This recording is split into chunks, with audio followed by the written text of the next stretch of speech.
So bank నిఫ్టీలో S2 దగ్గర support తీసుకుంది.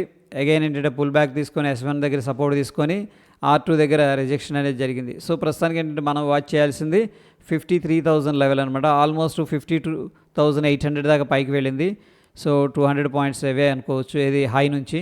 సో 53,000 మనకి ఇమీడియట్గా ఉన్న రెసిస్టెన్స్ అండ్ 52,000 ఇమీడియట్గా మనకున్న సపోర్ట్ లెవెల్ అనమాట. అయితే ఫ్రెండ్స్ ఇక్కడ ఈ యొక్క ఇంపార్టెంట్ పివోట్స్ అనేది ఒకసారి చూడండి. 52,450 అనేది important pivot point down side. ఇక చూడగానే నిన్న 2 రోజులు సైడ్ వేస్లో ఉంది. నిన్న గ్యాప్ డౌన్ అయింది నిఫ్టీ. అక్కడ నుంచి మళ్ళీ వెంటనే కొద్దిగా అలా కిందకు వచ్చేసి అక్కడి నుంచి స్ట్రాంగ్గా పైకి వెళ్ళడం జరిగింది. సో ఎనీహౌ ఇక్కడ ఇండియా విక్స్ అనేది చూసుకున్నట్టయితే 2% రైజ్ అయింది. కొద్దిగా ఆప్షన్ ప్రీమియమ్స్ పెరిగే అవకాశం ఉంది.